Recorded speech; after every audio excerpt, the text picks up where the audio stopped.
So we're hearing that the chatter out of Chicago is this is such an important hire that the person that should help decide who the next coach of the Bears is happens to be the starting quarterback, Caleb Williams, that he must be involved in the hiring process for the next head coach. Now, Ryan Poles, the GM there in Chicago, said that Caleb will be a major part of the conversation. Thank you very much, Captain Obvious. We appreciate that. Now, if you connect the dots, the implication is that Caleb Williams should handpick the next head coach of the Bears, who replaces Matt Eberflus on the sidelines. So let us discuss the question for the esteemed panel. The Chicago Bears allowing Caleb Williams to select the next head coach, fair or foul? Fair or foul? So I've got Ghostbusters, Entangled, and Spam. And we will combine all of these things together, and we are going to hitch our wagon to the train is what we're going to do. So to lead off here, I am going to go foul ball. This was an expedited booth review. Foul ball. All right, so not a fair ball, foul ball. It's just wrong. I would not allow Patrick Mahomes. Should Andy Reid retire, I would not allow Mahomes to pick the next coach. So if I'm not going to allow Mahomes to pick the next coach of the Chiefs, why on God's green earth would I allow Caleb Williams to pick the next head coach of the Chicago Bears? And last I checked, Caleb Williams is supposed to be the big man on campus. He was the number 1 overall pick. Number 1. And there are a lot of people that believe he's the Savior, he's the Messiah, and all that, all-knowing, all-powerful, omnipresent. But I have an unpopular opinion. Caleb Williams, stay in your lane, as the great philosopher LeVar Ball taught me years ago. Caleb Williams has not done a damn thing that is worthy of being in a position to pick the next coach. He is not. And again, I would not allow Mahomes to do it, so why would I allow Caleb Williams? And until proven otherwise, a prospect is a suspect, and he's an unproven commodity. It's like, who's the boss? Who's the boss? We believe in the chain of command. Players play, and the coaches, they have this totally different job set. And it's like I learned when I was a child watching the original Ghostbusters and the advice from Egon. He said, I remember this when I was a child, do not cross the streams. There's a stream if you're the quarterback, and there's a stream if you're the coach. Right? Otherwise, every molecule in your body will explode at the speed of light. It just won't work out. Now, do I think there's a very good chance that Cliff Kingsbury gets the job in Chicago? I do. Which will essentially be allowing Caleb Williams to pick his next coach. Do I think that'll work? I don't. All right, now furthermore, we now pivot to Northern California. It's where the football used to be good, and now it blows. But this is not about the Niners. This is about Andrew Luck. May the luck be with you. So Andrew Luck was recently named the general manager of the football program at his alma mater, Stanford.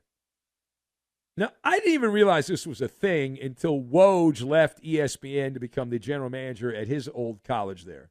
So I didn't know this was a thing, but apparently it's a thing. I'm waiting for Saddleback College to call me, and I can become the general manager of the Saddleback College football or radio program. But some 5 years after, Andrew Luck, it's called like it is, he went AWOL. He went AWOL. He quit right before the 2019 NFL season, just a couple weeks before the season opener for the Colts. He just couldn't handle it anymore. He melted down, and he quit on the team right before the season. He's a quitter. Andrew Luck's a quitter. So anyway, he popped up during the Dan Patrick Show here on Fox Sports Radio, and he lamented what he talked about. He talked about the grieving period. He said that part of his identity died, the words that he used. So let's pause that part right there. Part of his identity dying. So let us discuss. Former Colts quarterback Andrew Luck, back in football now, kind of, at Stanford. He says part of his identity died when he retired from the NFL. Do you have empathy for Andrew Luck? So that's going to be a no from me on this side of the microphone. And maybe you do. You're a better person than me. I don't. Andrew Luck made a choice. And really all life is a series of choices, right? The choices you make, and then you have to make other choices. And Andrew Luck decided at the worst possible time to quit. And he made his bed of nails. There is a proper way to do that. He did not follow the proper etiquette and decided that he did not want to follow that. And the way you quit is at the end of a season. You don't quit a couple weeks before the start of a season. He left the Colt franchise out to dry. And the season ticket holders who paid money got bamboozled. And so Andrew Luck was entangled in the football world. Now, if you look at the clinical term, psychologists use the term enmeshment, is what they term it. It's a way to describe where the boundaries of the time-space continuum of you, well, the boundaries just of life, between what you do and who you are blurred. That the individual identity loses importance. Enmeshment prevents the stable, independent sense of self, that you are known for your job.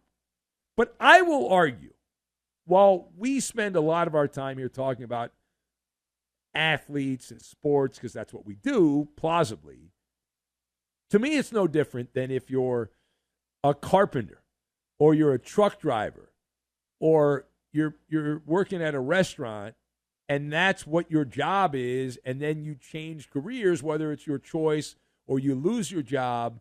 There is an adjustment period. There isn't. I mean, just that's what happens.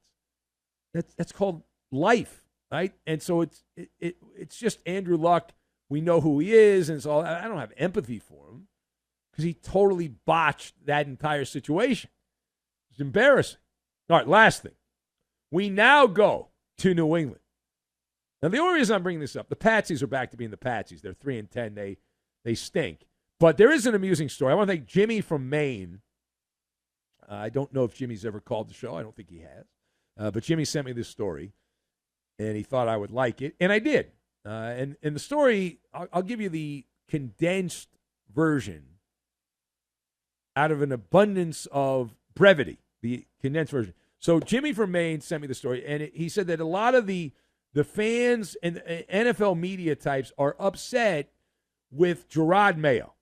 Now, what are they upset about? Are they upset about his coaching? Well, they figure the Patriots have a bad roster. They're giving him a pass on that.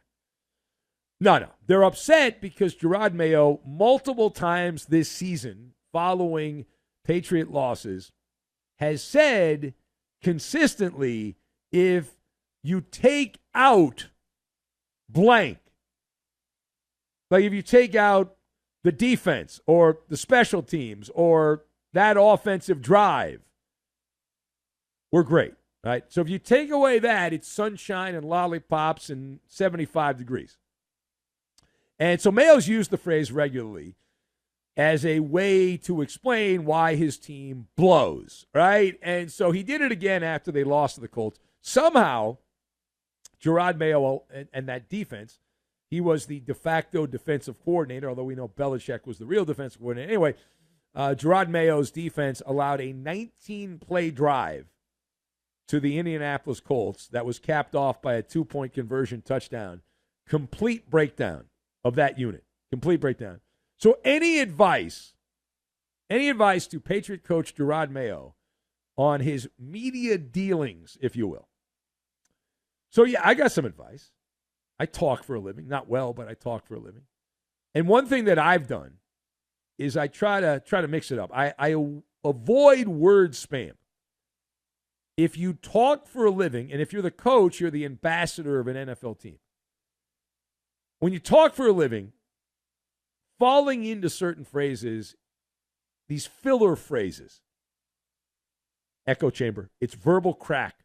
It is a crack in your language, bad job by you. So Mayo says if you take it out or take out blank, it's just silly.